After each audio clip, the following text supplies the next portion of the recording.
Well, hello, you all. Thank you all for your patience today. I know I'm getting started late, and we will take no more than about 20 minutes to go to the whole through the whole lesson.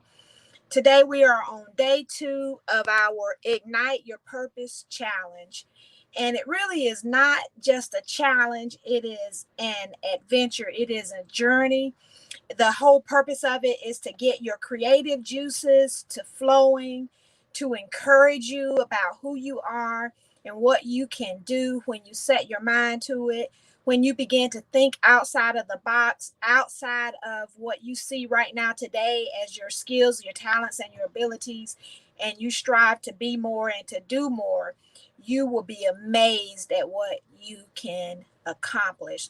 So tonight, what we are going to focus on is you have potential.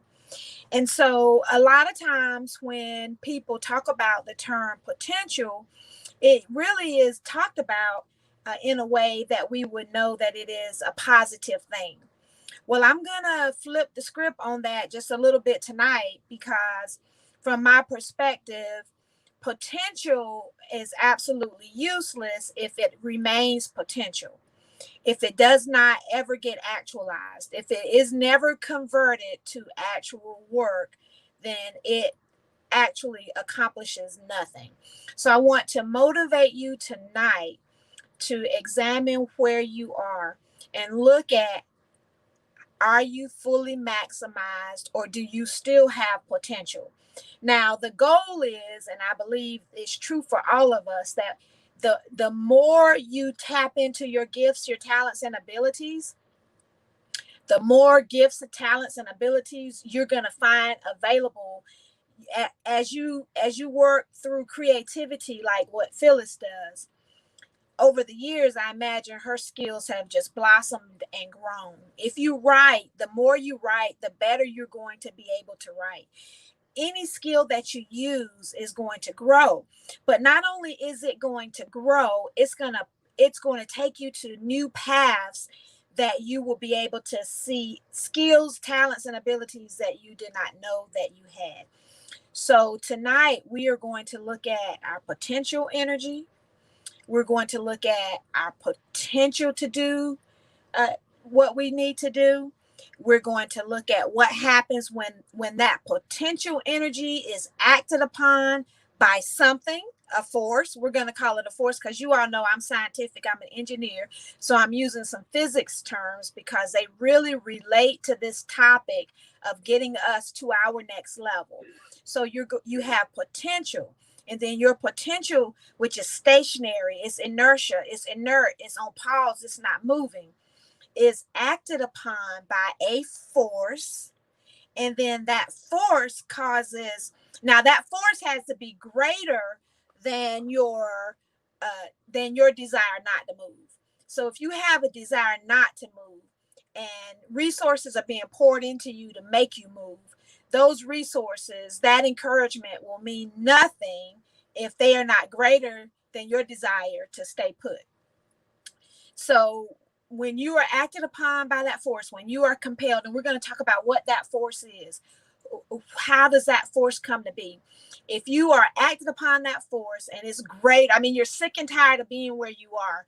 You know that you can be more, do more, go different places, but you've just been stuck for so long, and then you get pushed into motion, and that push is greater than your. Hold on, y'all. I think my 3 minutes ended.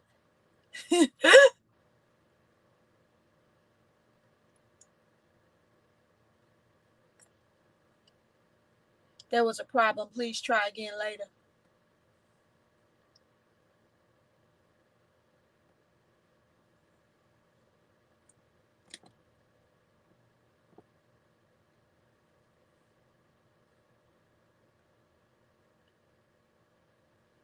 Okay.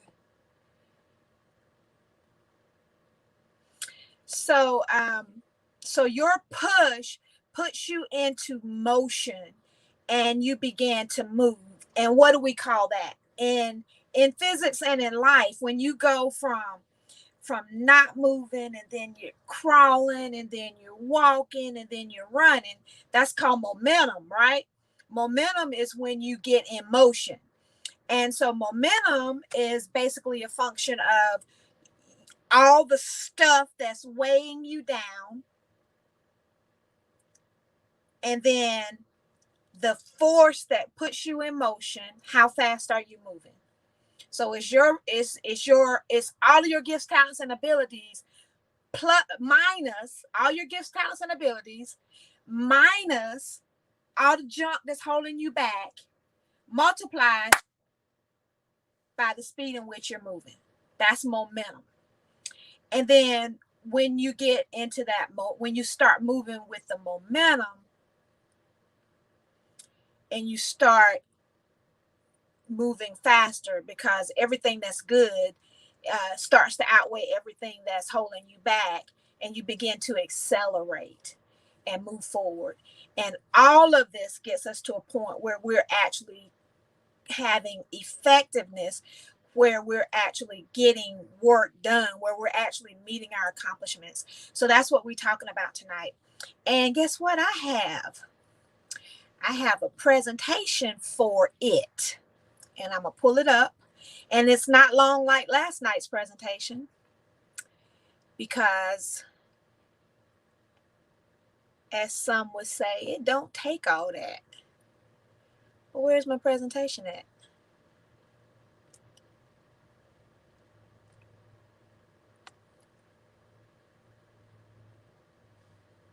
Oh, here we go. Here we go. This is it. All right. Can y'all see that? Let's go to one. So I pretty much just said everything that's on the presentation. Haha. So potential. From a scientific perspective, potential is seen as ability to get work done. And I see I had a typo in there. Merriam-Webster defines potential as existing impossibility. So think about all the things that you want to accomplish in your life, or all the things that you've dreamed about that you can do. Well, if you've dreamed about it, if you've thought about it, then I want to encourage you that it's something that God is placing in your heart that you need to do.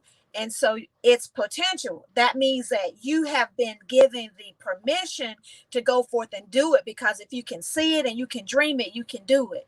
If it's been placed in your heart, then it's yours to do. The sky is a limit for where you can go. It's the ability to get work done. And what the term tries to do, it seeks to predict your capability. It seeks to predict your effectiveness, your ability to get the results that are genetically coded in your DNA. You see, the things that you're supposed to accomplish in this world are already in you. In the book of Jeremiah, God told Jeremiah, before you had a body, I knew you, and I ordained you, and I gave you purpose. And so I believe, and I didn't research this. This is something that I believe the Lord told me, that your purpose is genetically coded in your DNA. So if you're dreaming it and you're seeing it, then you already have the capability to be it, to do it, to become it. All you have to do is say yes to it. And then it's not only coded in your DNA, but you are anointed and appointed to become it. And you have potential right now. You have potential to be further along, and not that there's anything wrong with where you are right now. I am not hating on anybody's life or anything like that. I am here to motivate you to go higher, to be content where you are, but don't be complacent with where you are. See, a lot of people get that one confused when Paul said that he knows how to abase and he knows how to abound. He knows in everywhere how to be content. People take that to mean that you should be okay living below your potential. And I'm here to tell you that that is not the case. And I read a very interesting fact about people's potential. And, if you go back and you read through Genesis, which is like a history of mankind, you'll see God spent a lot of time in there talking about the the painters and the woodworkers and the stone cutters and the metal workers. And those people were anointed and appointed to bring their gift into the earth in that season and time. If they had not brought their gifts into the earth at that point in time, cutting of wood, making of iron components, making paintings and all of that things, who knows what would have happened, right? But they did what they were supposed to do. And in our society today, we are going to talk about having a vision, having a mission, and having goals. And the key is that a lot of people will think about having a vision, a mission, and goals. Very few people, I think it was like 80% of the people, will actually write down their vision and mission and goals. And then a smaller percentage of people will actually go back and read their vision and mission and goals. 1% will read, review, revise, and actually strive to accomplish the things that they write down that they're going to do. So when we're talking about potential, the fact that you are taking the time tonight to be on this live, to be in this workshop, to figure out what you need to be doing in this season of time, puts you in a rare group of people who are actually striving to live at their highest level, to accomplish at their highest level, to do everything that they're supposed to do.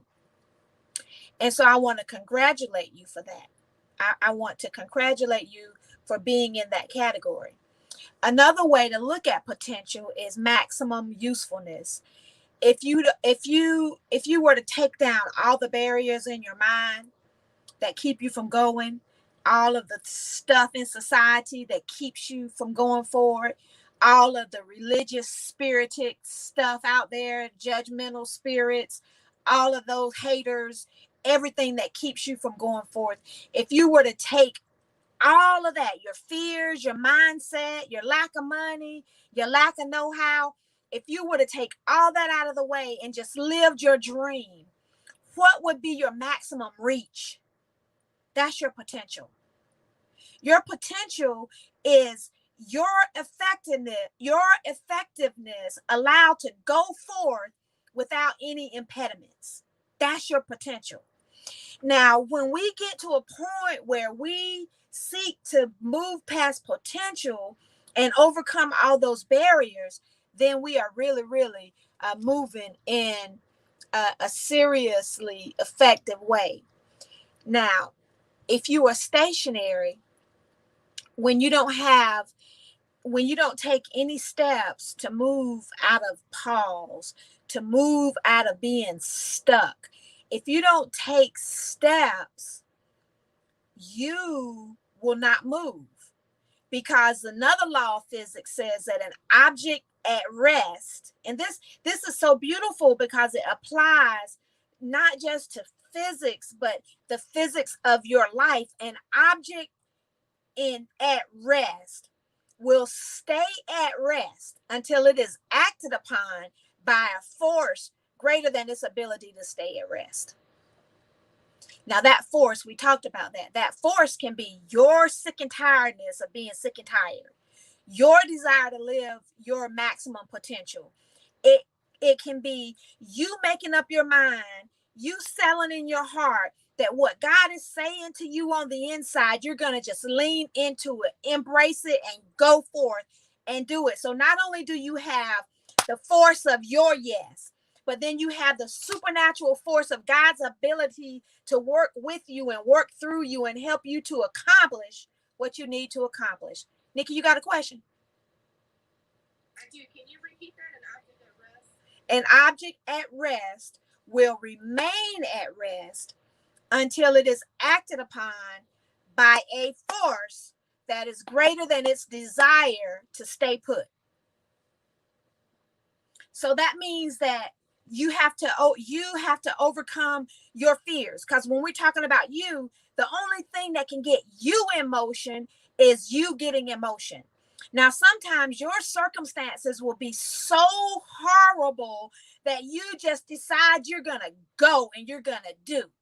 But when your circumstances, when you're rocking along and everything is peaceful, but you're not happy, you have a tendency to just accept the status quo.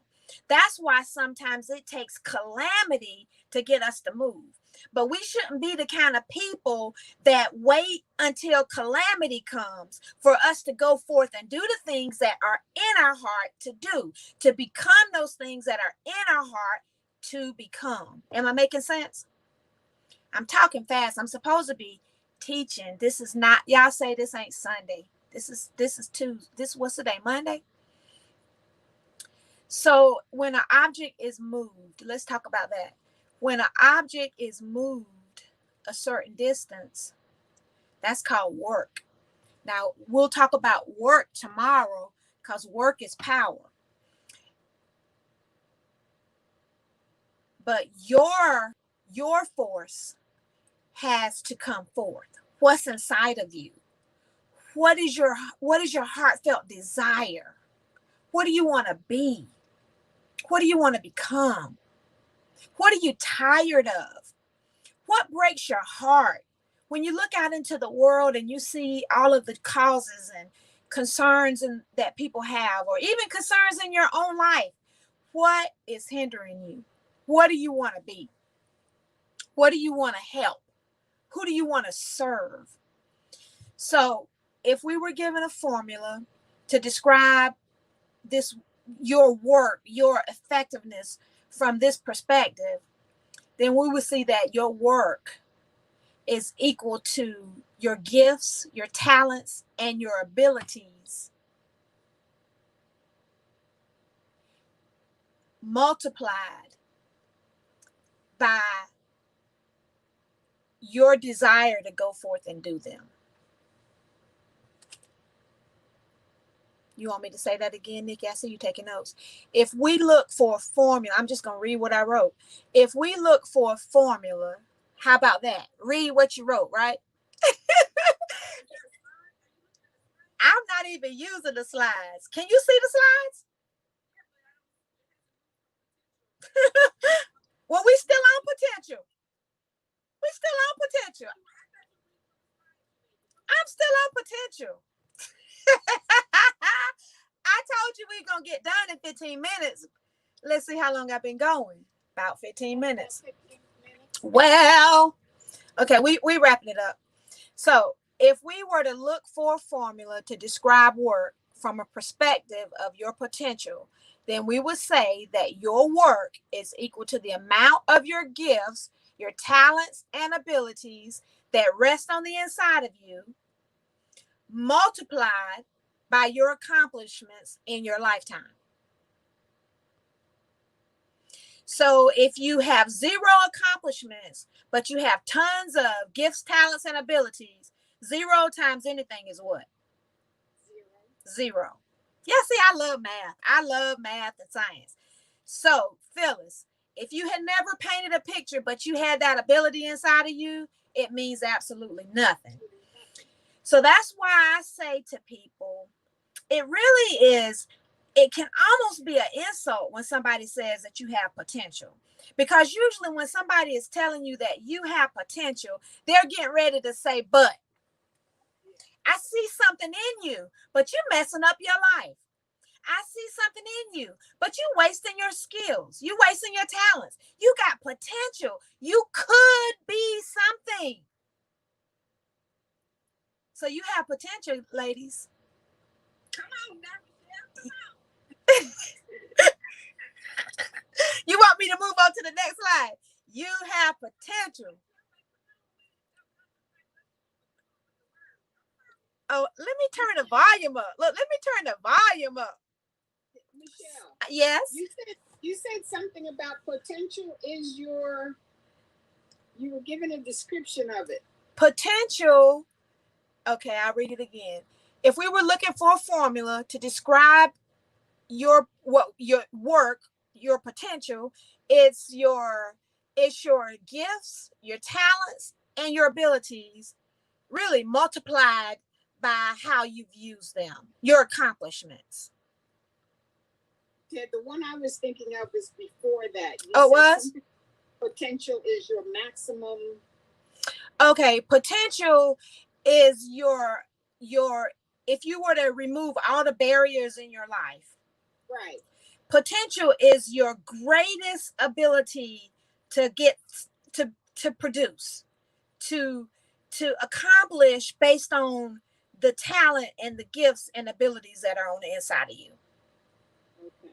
It's everything that's in you that can be useful in the world, in your life, in your family's life, in your community, in your church, in your city, in your country, in the world. That's your potential.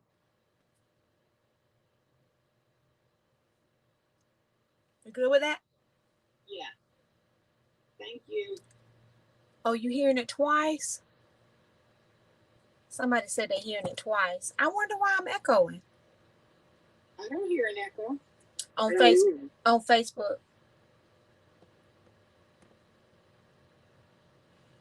Okay. Am I still echoing on Facebook? Hey, Facebook user, if you go www.streamyard.com/Facebook and give them permission, then I'll be able to see who you are. Let me see if I can go on here and see who it is. Well, I'm not going to get distracted by that. So we're coming down. So y'all good with potential? Yes. Yes. So there's not one person on earth who has not been given something to work with. Everybody has potential. Everybody's born with a measure. Everybody's born. And the thing is, your gifts and your talents and your abilities transcend what you were actually given those gifts, talents, and abilities for. In other words, if you have the gift of numbers and you can be an accountant, you can be an accountant or you can be a crook, right? So you can choose to use your gifts for the good or for bad. And that's another point that you have to see also, that there are people out there, very talented people, who are using their gifts in a way that they weren't called to use them. So one last point that I would like to make in regards to potential energy is that potential energy, when it is acted upon by a force greater than its ability to stay put, will move some distance. Now, when that distance moves, as I said, it is called momentum. So momentum is when all of your stuff that's holding you back is acted upon by your desires and the calling that's on the inside of you, and it causes you to start moving. And so you're moving at a certain speed. Now, your momentum increases as your speed increases. And so when your speed increases, you're covering more ground, you're getting more done. And I'm not saying speed from the perspective of being busy and just out there, just all over the place. I'm saying you're latching on to what it is that you're called to do in a particular season, what your assignment is, and getting in it and starting to move. So I'm using these movement terms really as a metaphor for getting the action on your calling, because you may do your calling sitting in front of a computer. You might do your calling in a hospital or on a piece of paper or with a paintbrush. I'm not talking about literal movement, although there is some literal movement involved. But for this, I just want you to get the idea that you can't remain stuck. You have to make the decision to move. And then when you start moving, the more you move, the easier it becomes for you to flow in that flow. And you get to a point where all of the stuff that's coming against you, it doesn't have a greater force than your movement. So see, once you are in motion, once you have momentum, it takes a force greater than your momentum to stop you. Y'all, I'm about to preach myself happy up in here. It takes a force greater than your momentum to stop you. Do you understand? So once you start going down a path, once you get some wins and you start to see that, yes, you were intended to do this, and maybe you have some failures, but the failures teach you something. Like I'm painting with Phyllis, and I got this lady and she's had at least 15 different noses. But every time I repaint her nose, it comes in a little bit better than it did before. And so I start to see, yeah, I can get a nose on this canvas somehow. So you keep doing it and you build your confidence and you see, yes, I'm called to do this. It took me all year long to actually develop a course for this right here when I preach every Sunday, because this is a different platform, a different way of teaching. And so when I look at what I developed based on what God told me, and I did a live on this back in when it was March, April, way back in the beginning. And I said, God gave me an outline. And then I went and did research. And when I did research, I saw that everything that was already in me, I didn't need to research because I already had it in me. Now, I'm not saying I was born with all the knowledge because, I got a lot of education and all that. I just forget what I know. You know what I mean? And so you can't, y'all got me off track. I don't even know where I'm supposed to be going. You can't doubt your ability to do what you're supposed to be doing. And once you get in motion and you start getting some wins and stuff starts coming at you, it's not going to be able to stop you because it's not great enough, big enough, strong enough, powerful enough to stop you. You become unstoppable in your movement, in your ministry, in your home, on your job, wherever you are, that your gifts are calling forth out of you, that momentum. Now, guess what happens when your momentum begins to momentumize? You move from having potential energy, which we said, it's almost an insult, right? It's you move from potential. Here go another term, Nikki, to kinetic. Tiara, you know all these terms, don't you? To kinetic energy. Yeah. Kinetic energy is when you are actually in motion. Kinetic energy is what is utilized to produce work. To actually get something done, you have to be in motion. Now, the key to this kinetic energy is that it is exponential based on your speed, based on your velocity, based on your movement. So that's why I say you're unstoppable, because the more you move, it's the formula. What's the formula, Tiara? 1/2 your mass. And we said your mass was your spiritual gifts, your talents, and your abilities. 1/2 of your stuff times your speed, and your speed is squared. Y'all know what squared means? That means it's multiplied 2 times. 2 times 2 is 4. 4 times 4 is 16. 16 times 16 is what, 132? I'm going to stop there because I don't want to embarrass myself. So as you get in motion, your ability to stop or something to stop you reduces.